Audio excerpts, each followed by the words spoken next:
ना पर आधारित। नोट ये कहानी हमें हमारे एक सब्सक्राइबर ने भेजी है। अगर आपके साथ भी कभी कोई रहस्यमयी, डरावनी या सच्ची घटना घटी है और आप उसे हमारे चैनल पर दिखाना चाहते हैं या हमसे शेयर करना चाहते हैं, तो वीडियो के अंत में दिए गए ये ईमेल पर आप अपनी कहानी भेज सकते हैं। मेरा नाम सोनम है। ये घटना कुछ महीने पहले की है, जब मैं दिल्ली में लक्ष्मी नगर के एक पुराने से अपार्टमेंट में शिफ्ट हुई थी। मैं एक सॉफ्टवेयर कंपनी में काम करती हूँ और उस समय अकेले रह रही थी। नया फ्लैट मिला था, छोटा सा 1 बीएचके, लेकिन ऑफिस से पास और बजट में था। बिल्डिंग थोड़ी पुरानी ज़रूर थी, पर बाहर से देखने में ठीक-ठाक लगती थी। शिफ्टिंग के बाद के पहले कुछ दिन बिल्कुल सामान्य थे। मैं ऑफिस जाती, थकी हुई लौटती, खाना बनाती हूँ, खाना खाती हूँ और सो जाती। कुछ भी अजीब नहीं हुआ। हाँ, फ्लैट के अंदर थोड़ा खालीपन और सन्नाटा ज़रूर महसूस होता था, लेकिन मैं सोचती थी कि नया घर है, धीरे-धीरे आदत हो जाएगी। लगभग 5 दिन बाद पहली बार कुछ अजीब हुआ। रात के करीब 3 बजे मेरी नींद अचानक खुली। कमरे में हल्की ठंडक थी, जबकि पंखा बंद था। जब मैंने उठकर देखा तो मेरी बेडरूम की कांच की खिड़की खुली थी। मुझे बहुत हैरानी हुई, क्योंकि सोने से पहले मैं हमेशा उसे बंद और लॉक करती थी। उस रात मैंने सोचा, शायद गलती से लॉक नहीं किया होगा। खिड़की बंद की और फिर से सो गई।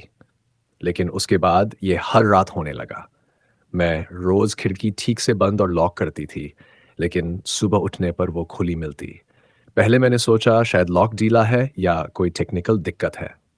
मैंने ज़्यादा ध्यान नहीं दिया, पर जब ये बार-बार होने लगा, तब मैंने इसे गंभीरता से लेना शुरू किया और फिर कैमरा लगाने का फैसला किया। मैंने एक सस्ता सा सीसीटीवी कैमरा ऑनलाइन ऑर्डर किया और उसे खिड़की के सामने सेट कर दिया। मैं जानना चाहती थी कि क्या हो रहा है। कोई जानवर, बिल्ली, हवा या मेरा वहम? कैमरा लगने के बाद पहली ही रात जो फुटेज मिला, उसने मुझे अंदर तक हिला दिया।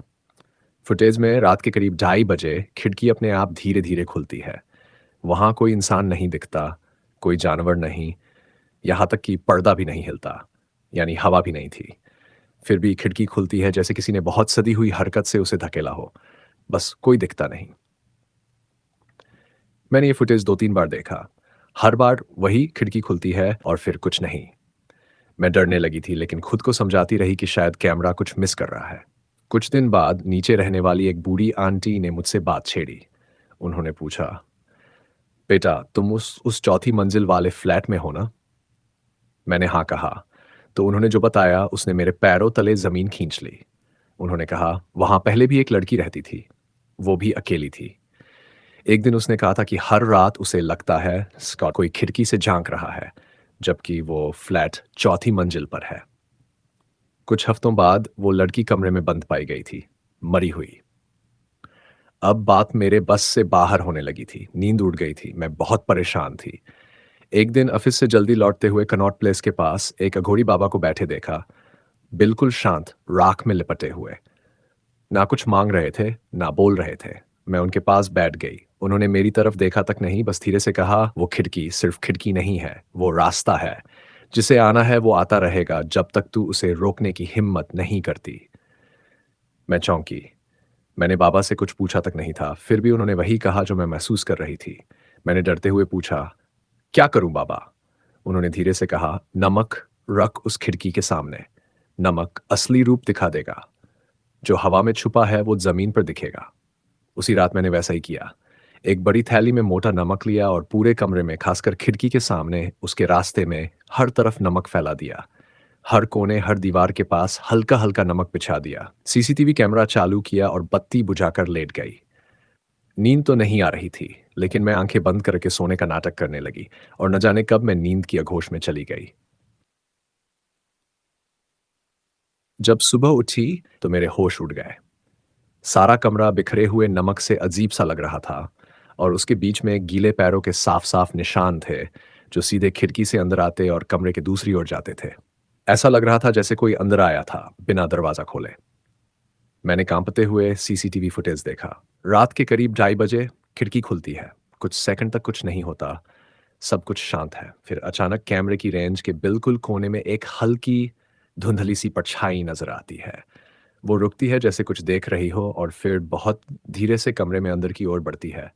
उस पल स्क्रीन थोड़ी ब्लर होती है और कुछ सेकंड के लिए कैमरे की आवाज़ में एक अजीब-सी घड़घड़ाहट सुनाई देती है, जैसे कोई वहाँ से गुज़रा हो, लेकिन दिखाई नहीं दिया।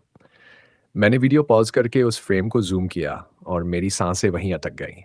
परछाई के ठीक पीछे दीवार पर एक एक पल के लिए एक चेहरा उभरा, फीका पर साफ, जैसे किसी ने अंदर से मुझे देख लिया हो। उस दिन मैं एक भी सेकंड और उस घर में नहीं रुकी। अब मैं पुणे में एक नए शहर, नए घर में हूँ, यहाँ सब ठीक है। लेकिन आज भी जब कोई खिड़की रात को अपने आप खुलती है या हवा का हल्का झोंका मेरे चेहरे को छूता है, तो लगता है कुछ रास्ते सिर्फ हवा के लिए नहीं होते। कभी-कभी कोई और भी उस रास्ते से आ रहा होता है, बहुत चुपचाप पर हमेशा मौजूद।